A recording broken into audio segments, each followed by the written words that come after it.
I'm Greg Gilbert, Superintendent of Schools, Santo ISD. I want to attempt to discuss a bond proposal from the Santo ISD Board of Trustees.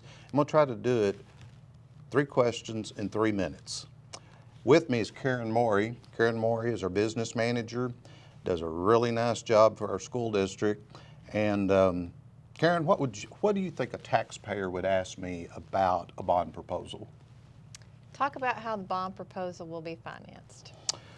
In the school business, there are 2 pockets of money. There is maintenance and operation, and those are the dollars that are used to pay for teacher salaries, utilities, all those type of things. This is where you live your life every day, working with those funds. And then when you're looking at the construction of facilities, you go to the voters for I&S money, interest and sinking. And what you're doing is you're buying bonds, and that funds the principal needed to construct facilities, and then you pay it back over X number of years. Our board is pretty adamant, if this is approved, that they want to attempt to pay back in 15 years, and that's what we did with our last bond. It's pretty aggressive to do it that way. It's a little more impact on the taxpayer.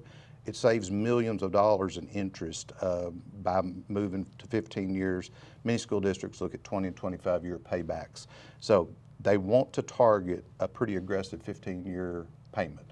But construction is financed through the sale of bonds, and we have to go to the taxpayer to ask for approval.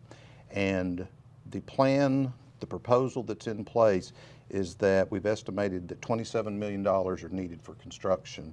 And it's a lot of money, and I had to come to understand the cost per square footage, how much it has gone up since we last built 20 years ago. It's staggering.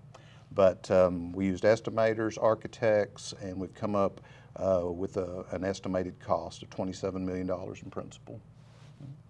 So there were some major changes in the legislature this summer regarding property owners' school taxes. Right. Can you explain some of those changes? Some of these changes were profound, and I knew they would be large, but until I actually worked through it, it's really big for the taxpayer.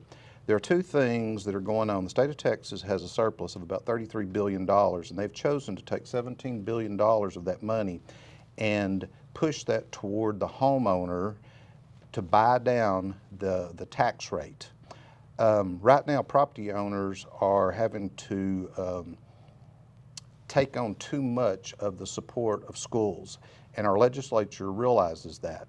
So one of the things that's happening is the state of Texas is through tax compression, our tax rate at Santo will come down 15 pennies. So we'll go from a 94-cent tax rate to 78 cents for this upcoming year.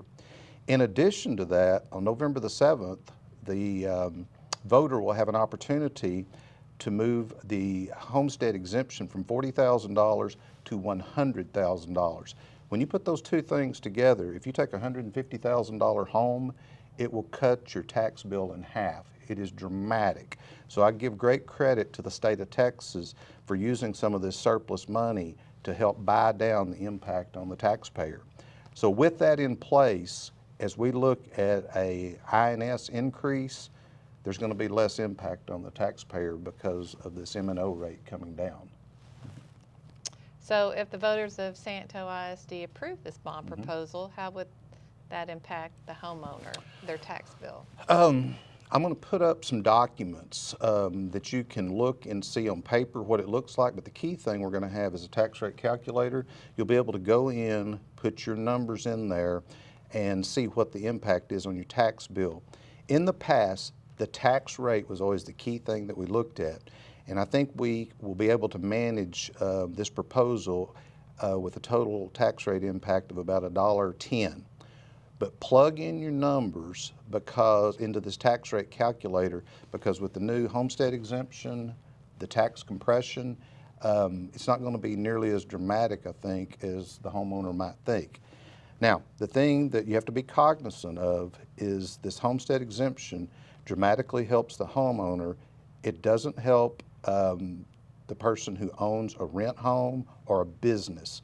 So I want to be clear about that. But if you have a homestead exemption, on November the 7th, the intent is it will go from $40,000 to $100,000.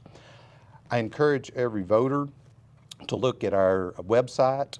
There's a lot of good information there. If you have questions, please call me. You can call Karen in our office at 940-769-2835. Early voting starts on October the 23rd, and the election is on November the 7th.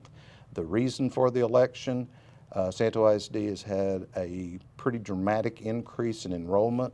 We think that enrollment is going to increase 7% each year, and we are at a point that we will soon be out of academic space to educate kids. Appreciate your time. Thanks.